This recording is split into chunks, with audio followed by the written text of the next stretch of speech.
വചനദീപം. ലൂക്കോസിൻ്റെ സുവിശേഷം 19 അധ്യായം 1 മുതൽ 10 വരെയുള്ള വാക്യങ്ങൾ വായിക്കുന്നു. ലൂക്കോസ് 19 1 മുതൽ 10 വരെ. അവൻ എരിഹോവിൽ എത്തി കടന്നു പോകുമ്പോൾ ചുങ്കക്കാരിൽ പ്രമാണിയും ധനവാനുമായ സക്കായി എന്നു പേരുള്ള ഒരു പുരുഷൻ യേശു എങ്ങനെയുള്ളവൻ എന്ന് കാണുവാൻ ശ്രമിച്ചു. വളർച്ചയിൽ കുറിയവനാകൊണ്ട് പുരുഷാരം നിമിത്തം കഴിഞ്ഞില്ല. എന്നാറേ അവൻ മുമ്പോട്ട് ഓടി അവനെ കാണേണ്ടതിന് ഒരു കാട്ടത്തിമേൽ കയറി. യേശു ആ വഴിയായി വരികയായിരുന്നു. അവൻ ആ സ്ഥലത്തെത്തിയപ്പോൾ മേലോട്ട് നോക്കി, സക്കായിയെ, വേഗമിറങ്ങി വാ, ഞാൻ ഇന്ന് നിന്റെ വീട്ടിൽ പാർക്കേണ്ടതാകുന്നു എന്ന് അവനോട് പറഞ്ഞു. അവൻ ബന്ധപ്പെട്ട് ഇറങ്ങി സന്തോഷത്തോടെ അവനെ കൈക്കൊണ്ടു. കണ്ടവരെല്ലാം അവൻ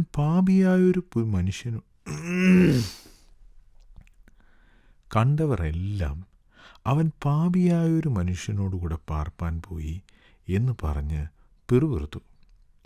സക്കായിയോ നിന്ന് കർത്താവിനോട്, കർത്താവേ, എൻ്റെ വസ്തുവകയിൽ പാതി ഞാൻ ദരിദ്രർക്ക് കൊടുക്കുന്നുണ്ട്. വല്ലതും ചതിവായി വാങ്ങിയിട്ടുണ്ടെങ്കിൽ 4 മടക്കി കൊടുക്കുന്നു എന്ന് പറഞ്ഞു. യേശു അവനോട്, ഇവനും അബ്രഹാമിൻ്റെ മകൻ ആകയാൽ ഇന്ന് ഈ വീട്ടിന് രക്ഷ വന്നു. കാണാതെ പോയതിനെ തിരഞ്ഞു രക്ഷിപ്പാനല്ലോ മനുഷ്യപുത്രൻ വന്നത് എന്ന് പറഞ്ഞു. ലൂക്കോസിൻ്റെ സുവിശേഷത്തിലെ ഏറ്റവും പ്രധാനപ്പെട്ട വിഷയം കാണാതെ പോയതിനെ തിരഞ്ഞു രക്ഷിപ്പാൻ വന്ന മനുഷ്യപുത്രൻ എന്നതാണ്. പല വേദപണ്ഡിതന്മാരും ലൂക്കോസിൻ്റെ സുവിശേഷം 19 അധ്യായത്തിലെ 10 വാക്യം, കാണാതെ പോയതിനെ തിരഞ്ഞു രക്ഷിപ്പാനല്ലോ മനുഷ്യപുത്രൻ വന്നത് എന്ന ആ വാക്യമാണ് ലൂക്കോസിൻ്റെ സുവിശേഷത്തിൻ്റെ രത്നച്ചുരുക്കം എന്ന് പറയാറുണ്ട്. തീർച്ചയായും കാണാതെ പോയതിനെ തിരഞ്ഞ് രക്ഷിപ്പാൻ വരുന്ന രക്ഷിതാവാണല്ലോ ലൂക്കോസിൻ്റെ സുവിശേഷത്തിലെ പ്രധാന പ്രതിപാദ്യ വിഷയം. നാം ഇവിടെ വായിച്ച സംഭവം തുടങ്ങുന്നത് യേശു ഒരാളെ അന്വേഷിച്ചു പോകുന്നതിനെക്കുറിച്ച് പറഞ്ഞുകൊണ്ടല്ല. നേരെ മറിച്ച് ഒരു മനുഷ്യൻ യേശുവിനെ അന്വേഷിച്ച് കാണാൻ ശ്രമിക്കുന്നതിനെക്കുറിച്ച് പറഞ്ഞുകൊണ്ടാണ്. അത് മറ്റാരുമല്ല, സക്കായിയാണ്. ഈ സംഭവം നടക്കുന്നത് എരിഹോ എന്ന പട്ടണത്തിലാണ്. എരിഹോ പട്ടണം ശപിക്കപ്പെട്ട ഒരു പട്ടണമാണ്. കാരണം അത് വീണ്ടും പണിയുന്ന ആളുടെ മക്കൾ മരിക്കാൻ സാധ്യതയുണ്ട് എന്നൊക്കെ യോശുവ പറഞ്ഞിട്ടുണ്ടല്ലോ. വലിയ അനുഗ്രഹമൊന്നുമുള്ള ഒരു പട്ടണമായി എരിഹോ പട്ടണത്തെ ആരും കരുതിയിരുന്നില്ല. ഒരു പക്ഷേ അതുകൊണ്ടായിരുന്നിരിക്കാം യേശുവും ശിഷ്യന്മാരും യെരുശലേമിലേക്ക് പോകും വഴി എരിഹോവിലൂടെ കടന്നു പോവുകയാണ്. പക്ഷേ അവരുടെ സംസാരവും പെരുമാറ്റവും ശ്രദ്ധിച്ചാൽ നമുക്കൊരു കാര്യം മനസ്സിലാകും. ശിഷ്യന്മാർക്ക് എരിഹോവിൽ പാർക്കുവാനുള്ള പദ്ധതി ഇല്ലായിരുന്നു. പെട്ടെന്ന് ഇതിലെ കടന്നുപോയി മറ്റെവിടെയെങ്കിലും താമസിക്കാം എന്നതായിരുന്നു അവരുടെ പദ്ധതി. അതുകൊണ്ട് അവർ വളരെ വേഗം എരിഹോവിലൂടെ നടന്നു പോവുകയാണ്. ഒരുപക്ഷെ അതുകൊണ്ടായിരുന്നിരിക്കാം 17 അധ്യായത്തിൻ്റെ അവസാനം ആ കുരുടനെ കൊണ്ടുവരുവാനൊക്കെ ശിഷ്യന്മാരും കൂടെയുള്ള ആളുകളും വിമുഖത കാട്ടിയത്. എന്നാൽ കർത്താവ് കുരുടന് സൗഖ്യം കൊടുത്തു. ഇനി സമയം കളയാതെ പെട്ടെന്ന് എരിഹോ കടന്നു പോകാമെന്ന നിലയിൽ അവർ യാത്ര ചെയ്തുകൊണ്ടിരിക്കുകയാണ്. ഈ സമയത്താണ് സക്കായി എന്ന ചുങ്കക്കാരുടെ പ്രമാണി. ഇദ്ദേഹം വെറും ഒരു ചുങ്കക്കാരനല്ലായിരുന്നു. നമുക്കറിയാം, മത്തായി, അതായത് ലേവി, താൻ ഒരു ചുങ്കക്കാരനായിരുന്നു. ചുങ്കസ്ഥലത്തിരുന്ന് ചുങ്കം പിരിക്കുകയായിരുന്നു. എന്നാൽ സക്കായി ഒരു സാധാരണ ചുങ്കക്കാരനായിരുന്നില്ല. താൻ ചുങ്കക്കാരുടെ പ്രമാണിയായിരുന്നു. ഒരു വലിയ ഓഫീസറായിരുന്നു. പക്ഷേ അതുകൊണ്ട് തന്നെ യഹൂദന്മാരും സാമാന്യജനവും അദ്ദേഹത്തെ കൂടുതൽ വേർത്തിരുന്നു. കാരണം യഹൂദന്മാരായ നാട്ടുകാരുടെ പണം വാങ്ങി അന്യജാതിക്കാരായ റോമക്കാർക്ക് കരമായി കൊടുക്കുന്നവനാണ് ചുങ്കക്കാരൻ. അവരുടെ പ്രമാണിയെ അവർ വെറുത്തു എന്നതിൽ അതിശയിക്കാനൊന്നുമില്ല. മാത്രമല്ല, ഇവർ ആവശ്യത്തിലധികം പിരിച്ച് കുറേ പൈസ റോമക്കാർക്ക് കൊടുക്കും, ബാക്കി അവർ കീശയിലിടും. അഴിമതിക്കാരായ ദേശദ്രോഹികളായ ചുങ്കക്കാർ. ആ ചുങ്കക്കാരുടെ പ്രമാണിയായിരുന്നു സക്കായി. പക്ഷേ സക്കായിക്ക് മറ്റൊരു കുഴപ്പം കൂടി ഉണ്ടായിരുന്നു. അവൻ വളർച്ചയിൽ കുറിയവൻ ആയിരുന്നു, പൊക്കം കുറഞ്ഞവനായിരുന്നു. ഇവൻ പൊക്കം കുറഞ്ഞവനായി ഉണ്ടായത് അവൻ്റെ കുഴപ്പമല്ല, ദൈവം അവനെ അങ്ങനെ സൃഷ്ടിച്ചതാണ്. എന്നാൽ അവൻ്റെ തൊഴിൽ അതവൻ തിരഞ്ഞെടുത്തതാണ്. നമ്മുടെ ജീവിതത്തിൽ ഇത്തരത്തിലുള്ള പ്രശ്നങ്ങളുണ്ട്. ചില കാര്യങ്ങൾ നാം തിരഞ്ഞെടുത്തതല്ല. നമ്മുടെ തൊലിയുടെ നിറം, നമ്മുടെ ശരീരത്തിൻ്റെ വലുപ്പം, നമ്മുടെ രൂപം, മുടിയുടെ നിറം, നമുക്ക് വരുന്ന രോഗങ്ങൾ, ഇതൊന്നും നാം തിരഞ്ഞെടുത്തതല്ല. എന്നാൽ നാം തിരഞ്ഞെടുക്കുന്ന ചില കാര്യങ്ങളുണ്ട്. ആ തിരഞ്ഞെടുപ്പിലൂടെയും നാം ദൈവത്തിന് ഇഷ്ടമല്ലാത്ത കാര്യങ്ങൾ ചെയ്യാറുമുണ്ട്. ദൈവത്തിനും സമൂഹത്തിനും ഇഷ്ടമല്ലാത്ത ഒരു ജോലി സക്കായി ചെയ്യുന്നു. പക്ഷേ അവന് പൊക്കം കുറവായത് അവൻ്റെ കുഴപ്പമല്ല. സക്കായിക്ക് എവിടെ നിന്നോ ഒരു വാർത്ത കിട്ടി. നസ്രേത്തിൽ നിന്നും ഉള്ള യേശു എന്ന റബി മറ്റ് റബ്ബായിമാരെക്കാൾ അല്പം വ്യത്യാസമുള്ളവനാണ്. മറ്റ് റബിമാരാരും ചുങ്കക്കാരെ അവരുടെ കൂടെ കൂട്ടുകയില്ല, ചുങ്കക്കാരോട് സംസാരിക്കില്ല, അവരോടുകൂടെ ഭക്ഷണം കഴിക്കില്ല. എന്നാൽ ഈ റബി അങ്ങനെയല്ല. ചുങ്കക്കാരോട് സംസാരിക്കും, അവരെ കൂടെ കൂട്ടും. ഒരു ചുങ്കക്കാരൻ ഈ റബിയുടെ ശിഷ്യനായി എന്ന് പോലും സക്കായി കേട്ടു. ഒരുപക്ഷെ അതുകൊണ്ടായിരുന്നിരിക്കാം ഈ വ്യത്യസ്തനായ റബി, പ്രവാചകൻ അല്ലെങ്കിൽ ഗുരു, ഇദ്ദേഹത്തെ ഒന്ന് കാണണം എന്ന ഒരാഗ്രഹം സക്കായിക്ക് തോന്നി. സക്കായി അതിനുവേണ്ടി തനിക്ക് ചെയ്യാൻ പറ്റുന്നതൊക്കെ ചെയ്തു. നാം വായിക്കുന്നത്, താൻ യേശുവിൻ്റെ അടുത്തേക്ക് ഓടിയില്ല, മറിച്ച് യേശു വരുന്ന വഴിയിൽ മുമ്പേ ഓടി. പൊക്കം കുറവായതുകൊണ്ട് മറ്റുള്ളവരുടെ കൂടെ നിന്നാൽ യേശുവിനെ കാണാൻ സാധിക്കില്ല. അതുകൊണ്ട് അദ്ദേഹം ഒരു മരത്തിൽ കയറി, മരത്തിൽ ഒളിച്ചിരുന്നു. കാരണം യേശു തന്നെ കാണണ്ട, യേശുവിൻ്റെ മുമ്പിൽ പ്രത്യക്ഷപ്പെടാനുള്ള യോഗ്യതയൊന്നും തനിക്കില്ലെന്ന് സക്കായിക്ക് അറിയാമായിരുന്നു. ഒരു മനുഷ്യനും തനിക്ക് പാപബോധമുണ്ടെങ്കിൽ ദൈവസന്നിധിയിൽ പ്രാഗൽഭ്യത്തോടെ ധൈര്യത്തോടെ വരാൻ സാധിക്കില്ല. നമുക്കറിയാമല്ലോ, നമ്മുടെ ആദി പിതാക്കളായ ആദമും ഹവ്വയും, നമുക്കറിയാമല്ലോ നമ്മുടെ ആദി മാതാപിതാക്കളായ ആദമും ഹവ്വയും, അവർ പാപം ചെയ്യുന്നതുവരെ ദൈവത്തോടുകൂടെ സംസാരിക്കുവാനും ദൈവത്തോടുകൂടെ സമയം ചെലവഴിക്കുവാനും അവർക്കൊരു മടിയും പ്രശ്നവുമില്ലായിരുന്നു. എന്നാൽ പാപം ചെയ്തു കഴിഞ്ഞപ്പോൾ അവർക്ക് ദൈവത്തിൻ്റെ അടുത്ത് ചെല്ലുവാൻ മടിയാണ്. ദൈവം വരുന്ന ശബ്ദം കേട്ട് അവർ ഒളിക്കുകയാണ്. എന്നാൽ അവരെ തേടി വരുന്നവനാണ് ദൈവം. സക്കായി കാട്ടത്തിയിൽ കയറി ഒളിച്ചിരുന്നതിൻ്റെ കാരണം, ഈ റബിയുടെ മുമ്പിൽ പ്രത്യക്ഷപ്പെടാൻ, എൻ്റെ മുഖം ഈ റബിയെ കാണിക്കാൻ ഉള്ള യോഗ്യത എനിക്കില്ല എന്ന ബോധ്യം കൊണ്ട് തന്നെയാണ്. താൻ മരത്തിനിടയിൽ ഒളിച്ചിരുന്ന് ഗുരുവിനെ ഒന്ന് കാണാം, അത് മാത്രമേ സക്കായി പ്രതീക്ഷിച്ചുള്ളൂ. എന്നാൽ അത്ഭുതങ്ങളിൽ അത്ഭുതം സംഭവിക്കുകയാണ്. യേശു ആ സ്ഥലത്തെത്തിയപ്പോൾ മേലോട്ട് നോക്കി സക്കായിയുടെ പേര് വിളിക്കുന്നു. വേഗം ഇറങ്ങി വാ, ഞാൻ ഇന്ന് നിൻ്റെ വീട്ടിൽ പാർക്കേണ്ടതാകുന്നു. ലൂക്കോസ് എല്ലാ കാര്യങ്ങളും വളരെ ക്രമമായിട്ടാണ് എഴുതിയിരിക്കുന്നത് എന്ന് തുടക്കത്തിൽ തന്നെ പറഞ്ഞിട്ടുണ്ട്. അങ്ങനെയെങ്കിൽ ഇതിനു മുൻപ് പറഞ്ഞ കാര്യങ്ങളും ഈ പറയുന്ന കാര്യവുമായി ബന്ധമുണ്ട്. യെരിഹോവിൽ സക്കായിയുമായുള്ള ഈ സംഭാഷണത്തിന് മുമ്പ് നടന്ന കാര്യങ്ങൾ എന്തൊക്കെയാണ്? 17-ാം അധ്യായത്തിൽ കുഞ്ഞുങ്ങളെ എൻ്റെ അടുക്കൽ വരുവാൻ വിടുവിൻ എന്ന് യേശു പറഞ്ഞു. അതിനുശേഷം ധനികനായ ഒരു വ്യക്തി യേശുവിൻ്റെ അടുക്കൽ വന്നു. അവൻ യേശുവിൻ്റെ അടുക്കലേക്ക് ഓടിയാണ് വന്നത്. അവൻ യേശുവിനെ കണ്ട് ഓടി ഒളിച്ചില്ല, മറിച്ച് യേശുവിൻ്റെ അടുക്കൽ വന്ന് മുട്ടുകുത്തി യേശുവിനോട് ചോദ്യം ചോദിക്കുകയാണ്, നിത്യജീവനെ പ്രാപിക്കാൻ ഞാൻ ഈ എന്തൊക്കെയാണ് ചെയ്യേണ്ടത്? വളരെ പ്രാഗൽഭ്യത്തോടെ യേശുവിൻ്റെ മുമ്പിൽ വരാൻ അവന് ധൈര്യമുണ്ടായിരുന്നു. കാരണം അവൻ കരുതി, ഞാൻ ന്യായപ്രമാണമൊക്കെ പാലിക്കുന്നവനാണ്. എന്നാൽ യേശു അവനോട് പറഞ്ഞു, നീ നിൻ്റെ സ്വത്തൊക്കെ വിറ്റ് ദരിദ്രർക്ക് കൊടുത്തിട്ട് എന്നെ അനുഗമിക്കുക. അവനത് കഴിഞ്ഞില്ല, അവൻ ദുഃഖിതനായി മടങ്ങിപ്പോയി. ആ സമയത്ത് യേശു പറഞ്ഞു, ധനവാൻ സ്വർഗരാജ്യത്തിൽ കടക്കുന്നതിനേക്കാളും എളുപ്പം ഒട്ടകം സൂചിക്കുഴയുടെ കടക്കുന്നതാണ്. ഇത് കേട്ടപ്പോൾ ശിഷ്യന്മാർ ചോദിച്ചു, ഇങ്ങനെയാണെങ്കിൽ രക്ഷിക്കപ്പെടുവാൻ ആർക്ക് കഴിയും? അതിന് മറുപടിയായി യേശു പറഞ്ഞ കാര്യം എന്താണെന്ന് ഓർക്കുന്നുണ്ടോ? മനുഷ്യരാൽ അസാധ്യം, ദൈവത്താൽ സാധ്യം. എന്നാൽ കർത്താവ് ആ പറഞ്ഞ കാര്യം എന്താണെന്ന് ശിഷ്യന്മാർ അവനോട് വിശദീകരണം ചോദിച്ചില്ല. നേരെ മറിച്ച് പത്രോസ് അപ്പോൾ തന്നെ ചോദിച്ചു, ഞങ്ങളിതൊക്കെ വിട്ടു നിൻ്റെ പിന്നാലെ വന്ന് ഞങ്ങൾക്ക് എന്ത് കിട്ടും? അതിലായിരുന്നു അവർക്ക് ശ്രദ്ധ. എന്നാൽ ആ സംഭവവും കർത്താവ് അതിനെ തുടർന്ന് പറഞ്ഞ കാര്യവും, അതായത് മനുഷ്യരാൽ അസാധ്യം ദൈവത്താൽ സാധ്യം, എന്ത് ധനവാനായ ഒരു മനുഷ്യൻ സ്വർഗരാജ്യത്തിൽ കടക്കുന്നത് മാനുഷികമായി അസാധ്യമാണെങ്കിലും ദൈവത്താൽ അത് സാധിക്കുമെന്ന് കർത്താവ് പറഞ്ഞ കാര്യം കർത്താവ് പറഞ്ഞില്ല. അതാണ് ഇപ്പോൾ സംഭവിക്കാൻ പോകുന്നത്. കാരണം ചുങ്കക്കാരനായ സക്കായി, ചുങ്കക്കാരുടെ പ്രമാണിയായ സക്കായി ധനവാനായിരുന്നു. നല്ലവനായ ധനവാന് സ്വർഗരാജ്യത്തിൽ കടക്കാൻ കഴിഞ്ഞില്ല, നിത്യജീവൻ ലഭിക്കാൻ കഴിഞ്ഞില്ല. മനുഷ്യേകമായി താൻ ശ്രമിച്ചു, നടന്നില്ല. അവൻ ദുഃഖിതനായി മടങ്ങിപ്പോയി. എന്നാൽ ഇവിടെ അത്ര നല്ലവനൊന്നുമല്ലാത്ത സക്കായി ധനികനാണ്. താൻ സ്വർഗരാജ്യത്തിൽ കടക്കാൻ പോവുകയാണ്. 17-ാം അധ്യായത്തിൽ നാം കാണുന്ന ധനവാനായ പ്രമാണി പറയുന്നത്, ഞാൻ ചെറുപ്പം മുതൽ ന്യായപ്രമാണം മുഴുവൻ അനുസരിച്ചു വരുന്നു എന്നാണ്. സക്കായിക്ക് അത് പറയാൻ പറ്റുമോ? സക്കായി ഒരുപക്ഷെ പറയും, ഞാൻ ചെറുപ്പം മുതൽ ഈ കൽപ്പനകൾ മുഴുവൻ ലംഘിച്ചാണ് വളർന്നു വന്നത് എന്നതായിരിക്കും സക്കായിയുടെ സാക്ഷ്യം. രണ്ടുപേർ തമ്മിലുള്ള വ്യത്യാസം മനസ്സിലായോ? രണ്ടുപേരും ധനവാന്മാരാണ്. ഒരുത്തൻ സ്വയനീതിക്കാരനാണ്. പക്ഷേ സക്കായി പറയുന്നു, എനിക്ക് എൻ്റെ മുഖം കർത്താവിനെ കാണിക്കാൻ പോലുമുള്ള പ്രാഗൽഭ്യമില്ല.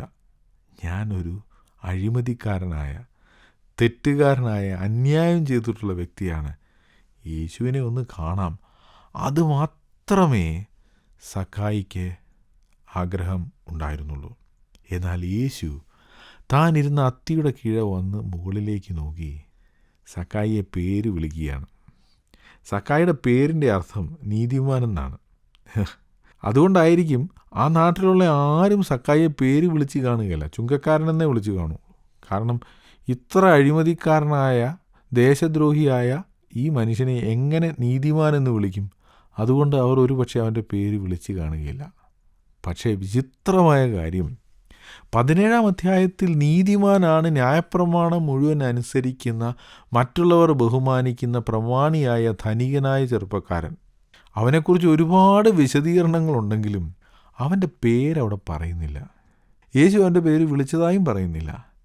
പക്ഷേ ഒരു പരിചയവുമില്ലാത്ത ഈ ചുങ്കക്കാരുടെ പ്രമാണിയെ യേശു പേര് വിളിക്കുകയാണ്, സക്കായിയെ, നീ ഇറങ്ങി വാ. അതിനുശേഷം താൻ പറയുന്നു, ഇന്ന് ഞാൻ നിൻ്റെ വീട്ടിൽ പാർക്കേണ്ടതാകുന്നു. ഇത് വളരെ വിചിത്രമായി തോന്നും. കർത്താവിനെ സക്കായി വിളിച്ചില്ല. കർത്താവ് തന്നെ സക്കായിയോട് പറയുകയാണ്, ഇന്ന് ഞാൻ നിൻ്റെ വീട്ടിലാണ് ഭക്ഷണം കഴിക്കുന്നത്, നിൻ്റെ വീട്ടിലാണ് ഞാനിന്ന് താമസിക്കുന്നത്. ഇത് കേട്ട് സക്കായി മാത്രമല്ല, കൂടെ നിന്ന ആളുകൾ മുഴുവൻ അന്തം വിട്ടു. ഈ ശപിക്കപ്പെട്ട പട്ടണത്തിൽ താമസിക്കാൻ കൊള്ളുകയില്ല, നമുക്ക് സന്ധ്യയ്ക്ക് മുമ്പ് ഈ നഗരം വിട്ടു പോകാമെന്ന പദ്ധതിയാണ് ശിഷ്യന്മാർക്കും കൂടെയുള്ളവർക്കും ഉണ്ടായിരുന്നത്. ഇനി പോട്ടെ, യെരിഹോവിൽ താമസിക്കുകയാണെങ്കിൽ എത്രയോ നല്ല ആളുകളുണ്ട്, എത്രയോ നല്ല വീടുകളുണ്ട്. ഈ ചുങ്കക്കാരൻ്റെ വീട് മാത്രമേ കണ്ടുള്ളൂ യേശുവിന് താമസിക്കാൻ. ഇതാണ് അവിടെ കണ്ടവരെല്ലാം, 7-ാം വാക്യത്തിൽ നാം വായിക്കുന്നത്, കണ്ടവരെല്ലാം അവൻ പാപിയായ ഒരു മനുഷ്യനോടുകൂടെ പാർക്കാൻ പോയി എന്ന് പറഞ്ഞ് പിറുപിറുത്തു.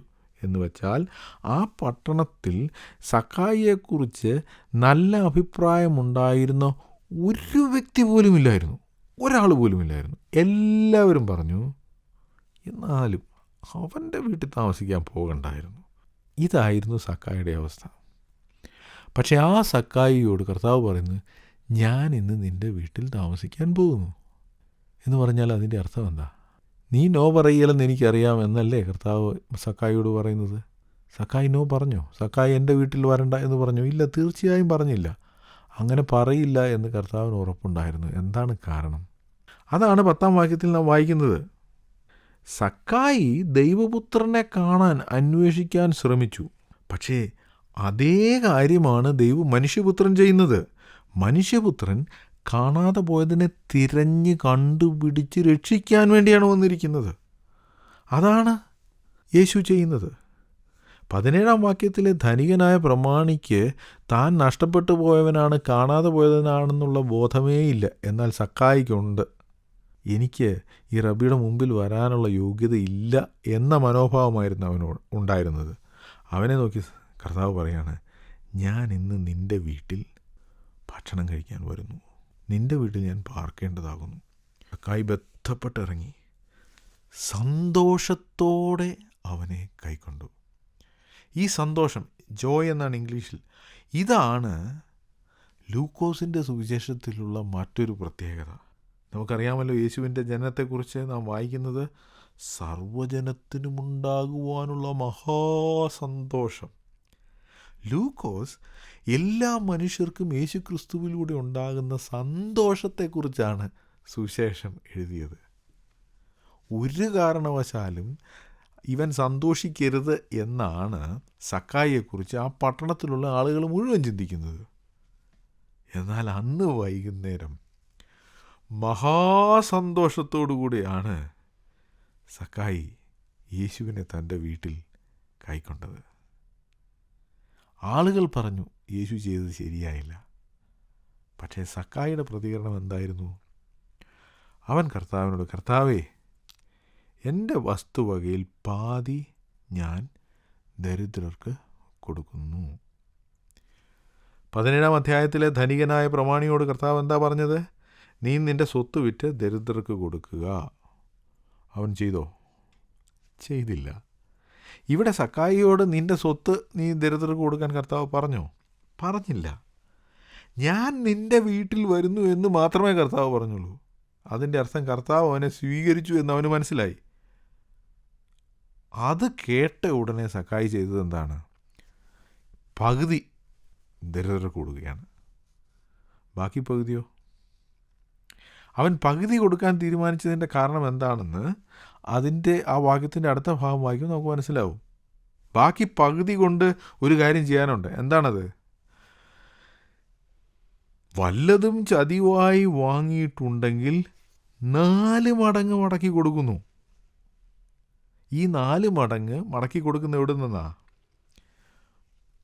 ഒരു പകുതി ദരിദ്രർക്ക് കൊടുക്കുന്നു, ബാക്കി പകുതിയിൽ നിന്നും ചതിവായി വാങ്ങിയിട്ടുള്ളതിൻ്റെ 4 മടങ്ങ് മടക്കി കൊടുക്കാമെന്നാണ്. ന്യായപ്രമാണപ്രകാരം എന്തെങ്കിലും ഒരു ചതിവ് കാണിച്ചിട്ടുണ്ടെങ്കിൽ അതിൻ്റെ കൂടെ 5-ൽ 1 അംശം ചേർത്ത് പ്രായശ്ചിത്തം ചെയ്യണം എന്നൊക്കെയാണ്. മോഷ്ടിച്ചാൽ അതിന് പ്രായശ്ചിത്തം ചെയ്യണമെന്നൊക്കെയാണ്. അത് പിടിച്ചാൽ, അങ്ങനെ പിടിച്ചു കഴിഞ്ഞാൽ ആൾക്കാർ വിഷമത്തോടെ പിറുപിറുപ്പോടു കൂടിയൊക്കെയാണ് അത് ചെയ്യുന്നത്. പക്ഷേ നമ്മളിവിടെ വായിക്കുന്നത് സക്കായി സന്തോഷത്തോടെ അവനെ കൈക്കൊണ്ടു. യേശു എൻ്റെ വീട്ടിൽ വന്നാൽ എൻ്റെ കാശ് മുഴുവൻ പോകുമല്ലോ എന്നുള്ള ദുഃഖമായിരുന്നില്ല അവനുണ്ടായിരുന്നത്. ആ ദുഃഖമായിരുന്നു 17-ാം അധ്യായത്തിലുണ്ടായിരുന്ന പ്രമാണിക്കുണ്ടായിരുന്നത്. അതുകൊണ്ടാണ് അവൻ യേശുവിൻ്റെ കൂടെ പോകാതെ, യേശുവിനെ പിൻഗമിക്കാതെ പോയത്. പണം അവനൊരു വലിയ പ്രശ്നമായിരുന്നു. എന്നാൽ സക്കായി അങ്ങനെയല്ല ചെയ്തത്. അവൻ ആദ്യം തന്നെ പകുതി ദരിദ്രർക്ക് വേണ്ടി മാറ്റിവെച്ചു. ബാക്കി പകുതിയിൽ നിന്നും ചതിവായി വാങ്ങിയിട്ടുള്ളവർക്കെല്ലാം 4 മടങ്ങ് മടക്കി കൊടുക്കുന്നു എന്ന് പറഞ്ഞു. ഇതും യേശു പറഞ്ഞിട്ട് ചെയ്തതല്ല. പറയാതെ തന്നെ സക്കായിക്ക് മാനസാന്തരം ഉണ്ടായി. സക്കായി ചെയ്ത തെറ്റിനെല്ലാം പ്രായശ്ചിത്തമായി ഞാനത് ചെയ്യും എന്ന് താൻ തീരുമാനിച്ചു. ഇതൊന്നും യേശു പറഞ്ഞിട്ട് ചെയ്തതല്ല. എന്നാൽ യേശു അവനെ സ്വീകരിച്ചു എന്നുള്ള ആ കാര്യം മനസ്സിലാക്കിയപ്പോൾ അവൻ അതീവ സന്തുഷ്ടനായി. അവനൊരു കാര്യം മനസ്സിലായി, ഈ യേശുവിൻ്റെ കൂടെ ജീവിക്കുന്നത്, യേശു എൻ്റെ വീട്ടിൽ വരുന്നത്, യേശുവുമായി സമയം ചെലവഴിക്കുന്നതാണ് ഈ ഭൂമിയിൽ എനിക്കുള്ള എല്ലാ സ്വത്തിനേക്കാളും വിലയുള്ളത്. എല്ലാ സ്വത്തിനേക്കാളും വിലയുള്ളത്. ഇത് ന്യായശാസ്ത്രിയായ ആ ചെറുപ്പക്കാരന് മനസ്സിലായില്ല. അവന് പണമായിരുന്നു വലുത്, ദൈവരാജ്യമായിരുന്നില്ല വലുത്. എന്നാൽ ഇവിടെ സക്കായി പറയുന്നു, എനിക്ക് പണമല്ല വലുത്, യേശുവിനോടുകൂടെ സമയം ചെലവഴിക്കുന്നത്, അവൻ്റെ ശിഷ്യനായിത്തീരുന്നത്, അതാണ് എനിക്ക് പ്രധാനം. അതിനുവേണ്ടി എന്ത് ചെലവ് ചെയ്യാനും ഞാൻ തയ്യാറാണ്. സക്കായി ഇത് പറഞ്ഞു കഴിഞ്ഞപ്പോൾ യേശു സക്കായിയോട് പറയുകയാണ്, ഇവനും അബ്രഹാമിൻ്റെ മകൻ ആകയാൽ ഇന്ന് ഈ വീട്ടിന് രക്ഷ വന്നു. ഈ കഥ തുടങ്ങുന്നത് ചുങ്കക്കാരിൽ പ്രമാണിയും ധനവാനുമായ സക്കായി എന്നു പേരുള്ള ഒരു പുരുഷൻ എന്ന് പറഞ്ഞുകൊണ്ടാണ്. എന്നാൽ ഈ കഥ അവസാനിക്കുന്നത് എങ്ങനെയാണ്? ചുങ്കക്കാരൻ, അഴിമതിക്കാരൻ, ദേശദ്രോഹിയായ പുരുഷൻ മകനായി മാറുകയാണ്. കർത്താവ് പറഞ്ഞു, ഇവനും അബ്രഹാമിൻ്റെ മകൻ ആകയാൽ ഈ വീട്ടിന് രക്ഷ വന്നു. ദേശദ്രോഹിയായ, എല്ലാവരാലും വെറുക്കപ്പെട്ട സക്കായി അബ്രഹാമിൻ്റെ മകൻ എന്ന പേരിന് യോഗ്യനായി. അബ്രഹാമിനെക്കുറിച്ച് പറയുമ്പോഴൊക്കെ സാധാരണ ആളുകൾ ചിന്തിക്കുന്നത് അതിഥി സൽക്കാരത്തെക്കുറിച്ചാണ്. എബ്രായ ലേഖനത്തിൽ നാം വായിക്കുന്നുണ്ട്, അറിയാതെ ദൈവദൂതന്മാരെ സൽക്കരിച്ചു എന്ന് വായിക്കുന്നുണ്ടല്ലോ. അത് അബ്രഹാമിനെക്കുറിച്ചാണ്. ഒരുപക്ഷെ അതുകൊണ്ടായിരിക്കാം യേശു സക്കായിയെക്കുറിച്ച് അക്കാര്യം പറഞ്ഞത്. ഇന്ന് അബ്രഹാമിൻ്റെ വീട്ടിൽ അതിഥിയായി ചെന്ന ദൈവദൂതന്മാരുണ്ടല്ലോ, അതാണ് ഇന്ന് യെരിഹോ പട്ടണത്തിൽ സംഭവിക്കുന്നത്. ഇവനാ അബ്രഹാമിൻ്റെ മകനാണ്. അവൻ്റെ വീട്ടിൽ ദൈവം മനുഷ്യനായി അവതരിച്ച കർത്താവായ യേശു ക്രിസ്തു ആ വീട്ടിൽ ഇന്ന് അന്തിയുറങ്ങാൻ പോവുകയാണ്. അങ്ങനെയാണ് ചുങ്കക്കാരുടെ പ്രമാണിയായ, ദേശദ്രോഹിയായ, അഴിമതിക്കാരനായ സക്കായി അബ്രഹാമിൻ്റെ മകനായത്. എന്ന് വെച്ചാൽ വിശ്വാസികളുടെ പിതാവാണ് അബ്രഹാം. അപ്പോൾ വിശ്വാസികളുടെ പിതാവിൻ്റെ മകൻ ആയി മാറി സക്കായി. അവനൊരു വിശ്വാസിയായി മാറി. സക്കായിയുടെ മാനസാന്തരവും അതേ തുടർന്ന് സക്കായി പറഞ്ഞ വാക്കുകളും കേട്ടപ്പോൾ യേശു ഒരു കാര്യം പറഞ്ഞു. ഞാൻ ഈ ഭൂമിയിലേക്ക് വന്നത് ഇതിനു വേണ്ടിയാണ്. ഞാൻ വന്നതിൻ്റെ ഉദ്ദേശം ഇതാണ്. നല്ലവനായ, ന്യായപ്രമാണമൊക്കെ അനുസരിക്കുന്ന പണക്കാരനായ പ്രമാണിയെ എൻ്റെ കൂടെ കൂട്ടാനല്ല ഞാൻ വന്നത്. മറിച്ച് കാണാതെ പോയ, മനുഷ്യരെല്ലാവരും വെറുക്കുന്ന സക്കായിയെ പോലെയുള്ള ഒരാളെ തിരഞ്ഞു രക്ഷിക്കാൻ, അതിനാണ് ഞാൻ വന്നത്. ആ സക്കായിയുടെ ജീവിതത്തിൽ ഒരു വലിയ മാറ്റമുണ്ടാക്കാനാണ് ഞാൻ വന്നത്. സക്കായി യേശുവിനെ തൻ്റെ വീട്ടിൽ കൈക്കൊണ്ടപ്പോൾ അതിനോട് അനുബന്ധിച്ച് താൻ ചെയ്ത കാര്യങ്ങൾ വളരെ പ്രാധാന്യമർഹിക്കുന്നതാണ്. പല ആളുകളും യേശുവിനെ കൈക്കൊള്ളുന്നു എന്ന് പറയുകയും അവരുടെ പഴയ ജീവിതം തുടരുകയും ചെയ്യും. അല്ലെങ്കിൽ അതാണ് അവർ ആഗ്രഹിക്കുന്നത്. 17-ാം അധ്യായത്തിൽ നാം കണ്ട ധനികനായ പ്രമാണിക്ക് അതായിരുന്നു വേണ്ടത്. അവൻ്റെ പണത്തെ അവന് വിട്ടുകളയാൻ മനസ്സില്ലായിരുന്നു. യേശുവിനെയും വേണം, അവൻ്റെ പണത്തെയും വേണം. എന്നാൽ സക്കായിയോ, അവനൊരു പുതിയ മനുഷ്യനായി മാറി. അവൻ്റെ ജീവിതത്തിൽ ഇന്ന് വരെ അവൻ വില കൊടുത്ത കാര്യങ്ങളെ അവൻ മാറ്റിവെച്ചു. അവൻ പറഞ്ഞു, കർത്താവിന് വേണ്ടി എൻ്റെ പകുതി സ്വത്ത് ഞാൻ കൊടുക്കും, ബാക്കി പകുതി ഞാൻ കളവായി വാങ്ങിയത് മടക്കി കൊടുക്കാൻ ഉപയോഗിക്കും. വാസ്തവത്തിൽ നിന്റെ സ്വത്ത് മുഴുവൻ വിറ്റ് ദരിദ്രർക്ക് കൊടുത്തിട്ട് എന്നെ അനുഗമിക്കുക എന്ന് കർത്താവ് പറഞ്ഞ കാര്യം സക്കായിയാണ് അനുസരിച്ചത്. ശിഷ്യന്മാർ പറഞ്ഞു, ഇങ്ങനെയെങ്കിൽ രക്ഷിക്കപ്പെടുവാൻ ആർക്ക് കഴിയും? കർത്താവ് പറഞ്ഞു, മനുഷ്യരാൽ അസാധ്യം, ദൈവത്താൽ സാധ്യം. ആ പറഞ്ഞത് യെരിഹോവിൽ സക്കായിയുടെ വീട്ടിൽ വെച്ച് കർത്താവ് ശിഷ്യന്മാർക്ക് തെളിയിച്ചു കൊടുത്തു. അവരാരും സക്കായി സ്വർഗരാജ്യത്തിൻ്റെ അവകാശിയായി തീരും എന്ന് കരുതിയില്ല. അത് സാധ്യമാണെന്നും അവർ കരുതിയില്ല. എന്നാൽ കർത്താവ് പറയുന്നു, ദൈവത്താൽ സാധ്യം. എത്ര നീചപാപിയെയും നിത്യജീവൻ്റെ അവകാശിയാക്കി മാറ്റുവാൻ ദൈവത്തിന് കഴിയും.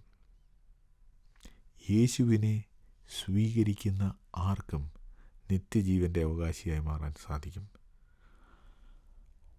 ധനികനായ പ്രമാണിക്ക് യേശുവിനെ ദൈവമായി അംഗീകരിക്കുവാൻ മനസ്സില്ലായിരുന്നു. എന്നാൽ ഈ ചുങ്കക്കാരനായ സക്കായിക്ക് കഴിഞ്ഞു.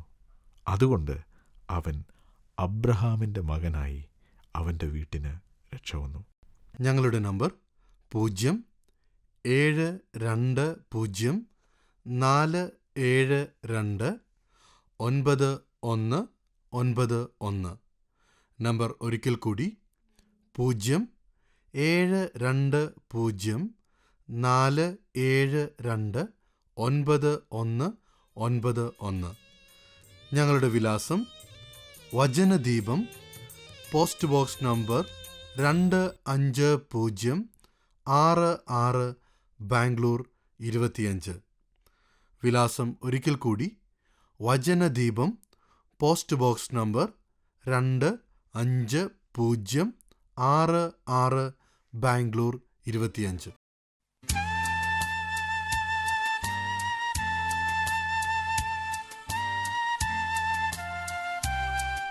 വചനദീപം